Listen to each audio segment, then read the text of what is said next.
Speaking of really important problems, AI. Talk about what you think the positive future for AI looks like and how we get there.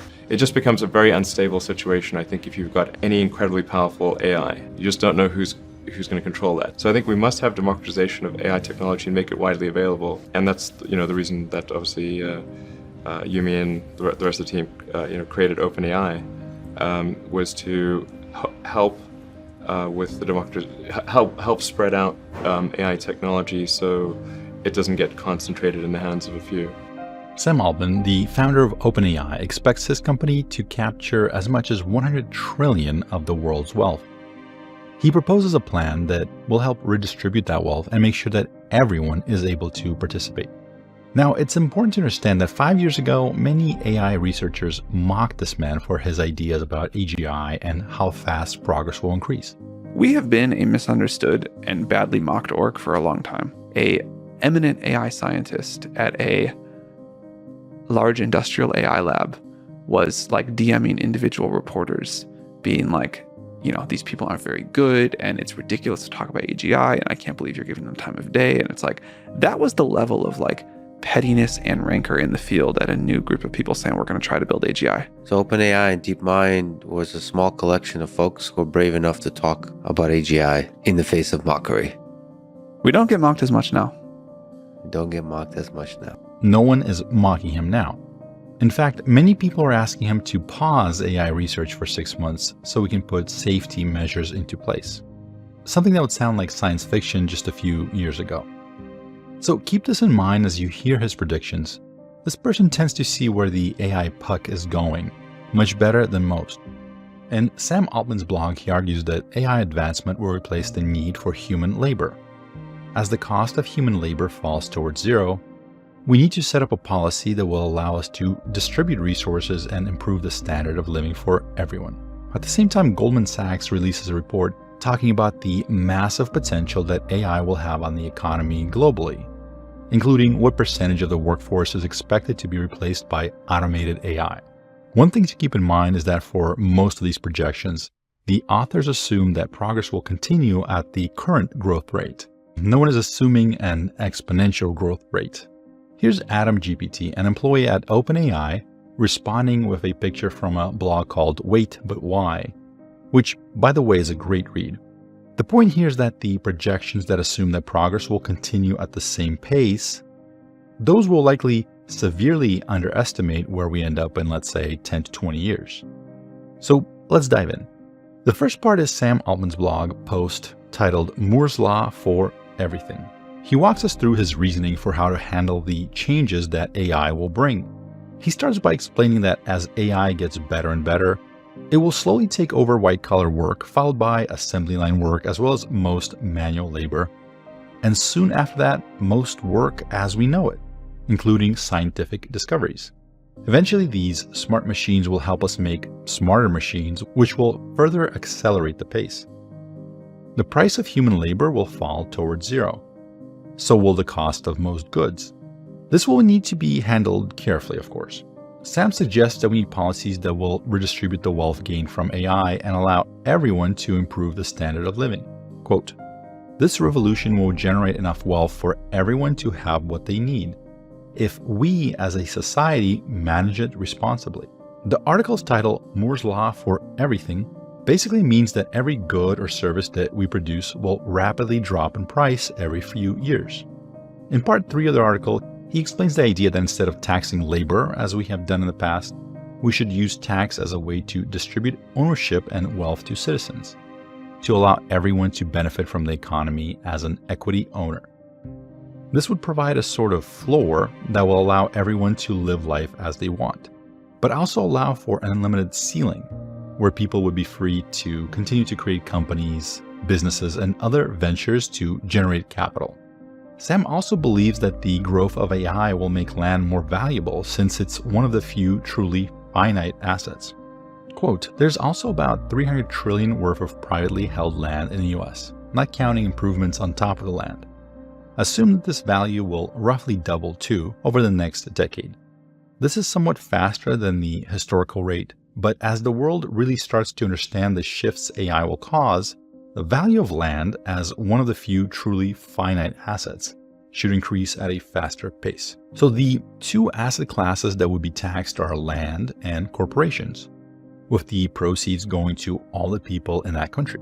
I'm skipping some of the details here, and I encourage you to read this for yourself. Sam Altman is obviously a bright fellow, and he has put a lot of thought into this along with his team. All links will be down below in the description.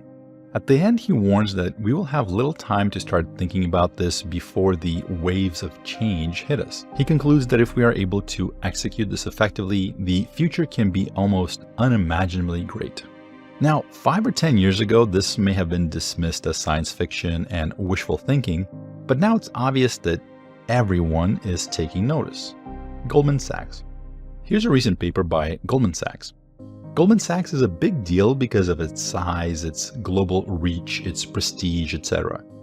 Its analysis tends to move markets, and you can be sure that the ideas in this paper are being shared and talked about and acted upon across the world. It starts by saying the recent emergence of generative artificial intelligence, AI, raises questions whether we are on the brink of a rapid acceleration in task automation that will drive labor cost savings and raise productivity. This reflects a major advancement with potentially large macroeconomic effects. The labor market could face significant disruption. We find that roughly 2/3 of the current jobs are exposed to some degree of AI automation, and that generative AI could substitute up to 1/4 of current work. The boost to global labor productivity could also be economically significant, and we estimate that AI could eventually increase annual global GDP by 7%. They briefly describe why this generative AI is different from its predecessors, the machine learning methods, sometimes referred to as narrow or analytical AI.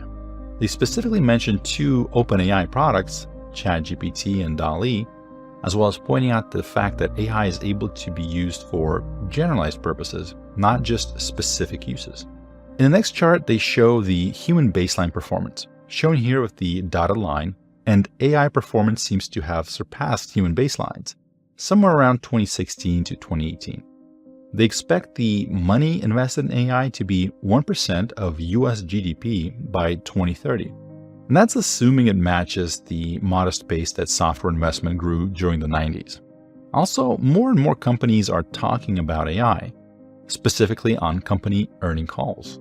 And this is where they show a breakdown of which industries will likely be most affected by AI in US and Europe.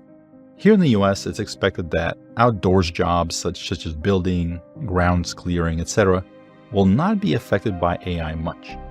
But office and administrative support will be exposed to automation by almost half. Legal is next on that list. It makes sense that legal is so high up on the list. AI's ability to do document reviews and discovery at a very accurate rate and very quickly will allow it to replace many hours of human labor. Human labor, which in this case is very expensive. When I tested ChatGPT 3.5, it already had a strong ability to draft legal documents, add suggestions for clauses to add, as well as being able to explain what those clauses mean in simple language. It was also excellent at reading through massive legal documents and pulling out specific details, such as a list of all the fees that were mentioned in an apartment lease. AI can be also great for its predictive ability. AI can be trained to analyze historical case data and predict the outcomes of ongoing legal cases. But on average, all industries expect to see a 25% exposure to automation by AI.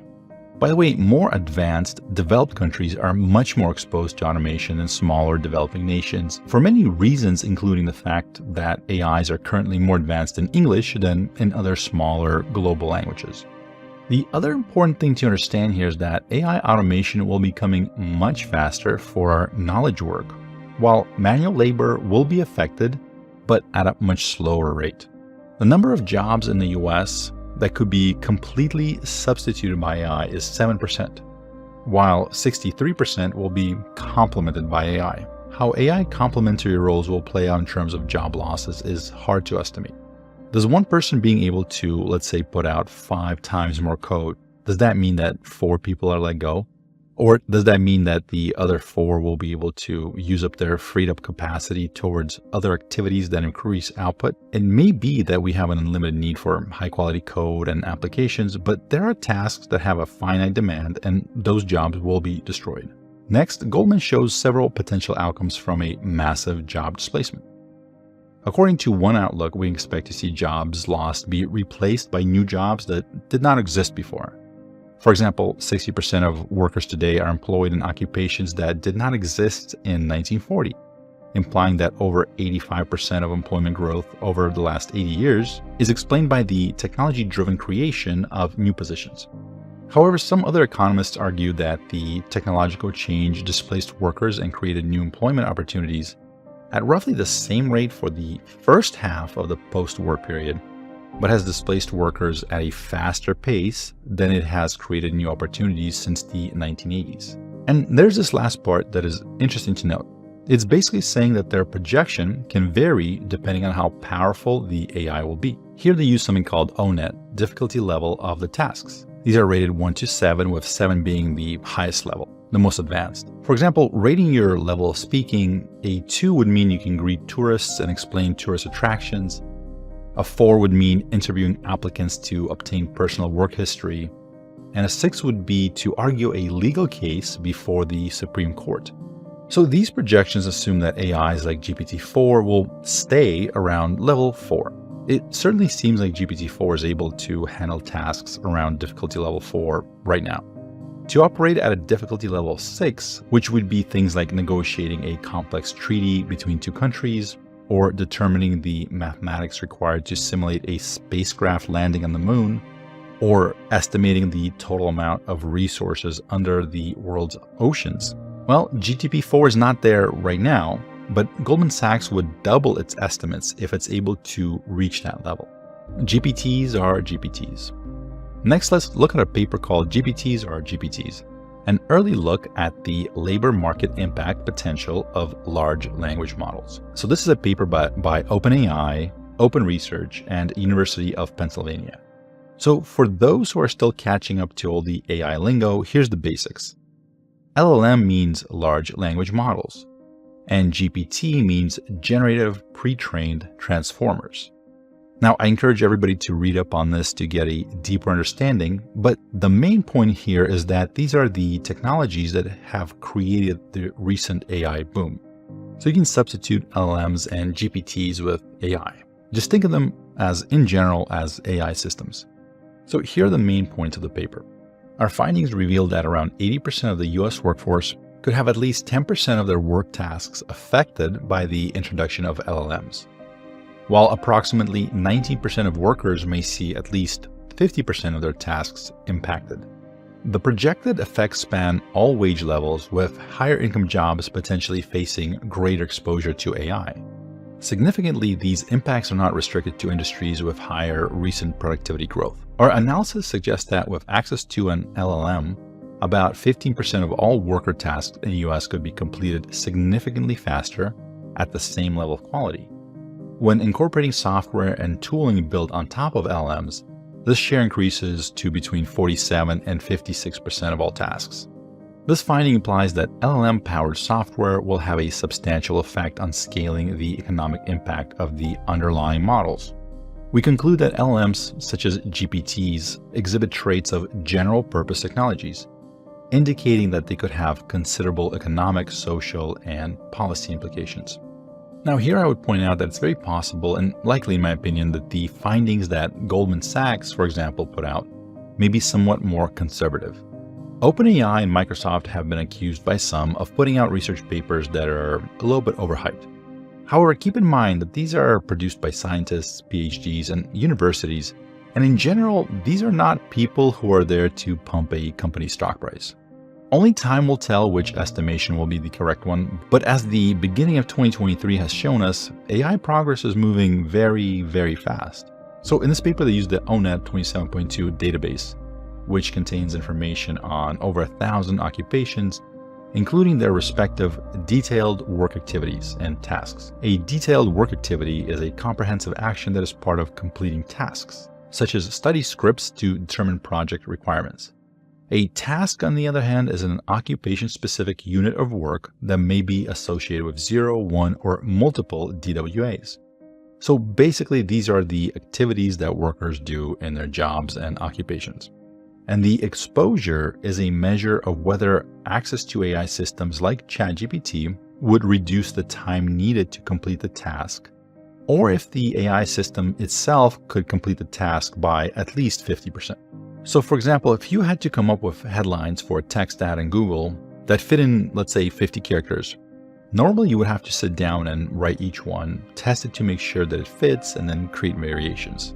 That would take time, effort, and creativity. ChatGPT, in my experience, reduced the time needed to complete this task by about 90%. I could produce roughly 10x the output, or if I had a specific number of headlines that I needed, I could produce them in 1/10 of the time. So this would make a Google ad copywriter occupation or task be exposed to these AI tools. Me loading the dishwasher, however, ChatGPT was 0% helpful. So the dishwasher loading job is not exposed to LLMs and AI-powered tools. Not yet. The other type of exposure the paper mentions is LLM+. This means that a job task could not be reduced by half by LLMs alone, but it could if some other tool or software is built on top of it. So for example, if you have to take a list of purchases and categorize them for accounting purposes, an LLM can do that if you have those in a text file that you can just paste into it or have it retrieve that data from the web. However, if you have just the physical receipts, ChatGPT can't quite do that right now, just straight out of the box, as of this recording. Now, GPT-4 is capable of image recognition, but it's not fully rolled out yet.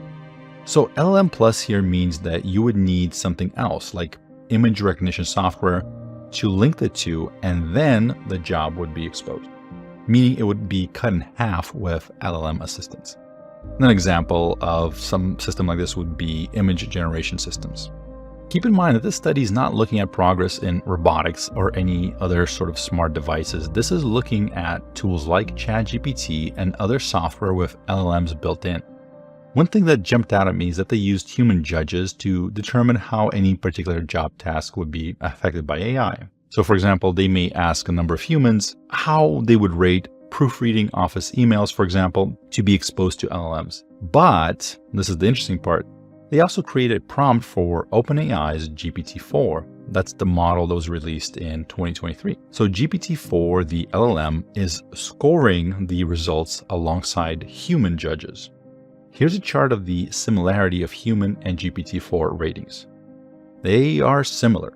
Near the top end of exposure ratings, humans are on average more likely to rate an occupation as exposed, but the ratings are very similar overall. It's an interesting piece of the study showing that even the study participants themselves, the people who are observing the study and making subjective human judgments about it, they are themselves exposed to being replaced with AI. Or at least that the AI can provide subjective judgments that are similar to that of humans. With that, let's take a look at some of the results of the study. First, let's talk about wages. The overall trend reveals that higher wages are associated with increased exposure to LLMs. However, there are numerous lower wage occupations that have a very high exposure. So for example, a low wage email customer support person might have all their tasks that they do exposed to LLMs, and there are numerous examples of jobs like that. While highly paid office workers, for example, in general will have more tasks exposed to LLMs. In terms of skill, here's a quote. Our findings indicate that the importance of science and critical thinking skills are strongly negatively associated with exposure, suggesting that occupations requiring these skills are less likely to be impacted by current LLMs. Conversely, programming and writing skills show a strong positive association with exposure, implying that occupations involving these skills are more susceptible to being influenced by LLMs. Here's a chart of job roles that are the most exposed. A few of them were labeled as fully exposed. These are mathematicians, tax preparers, financial quantitative analysts, writers and authors, web design, accountants and auditors, journalists, legal assistants and secretaries, clinical data managers, and climate change policy analysts. The rest of the study goes deeper and breaks down how affected different groups will be by years of training, education levels, and many other factors. In summary, it finds that most occupations have some exposure to LLMs, with higher wage occupations having more tasks with high exposure. Approximately 19% of the jobs have at least 50% of the tasks exposed to LLMs, considering both current capabilities and future LLM-powered software. The study ends with a summary ostensibly written by a human, as well as a part that was written by ChatGPT, or GPT-4 rather, that was summarizing the study, as well as a disclaimer, LLM assistance statement. GPT-4 and ChatGPT were used for writing, coding, and formatting assistance in this project. I expect we will see a lot more of these statements as these tools permeate society. I'm not sure what the first paper was to start adding these disclaimers, but we will likely see more and more policies around the use of LLMs in research, etc. So what do you think? Are lives going to be completely changed in 5 to 10 years? Is this going to be a utopia or a nightmare? Please leave me a comment below. I read every single one. Thank you for watching.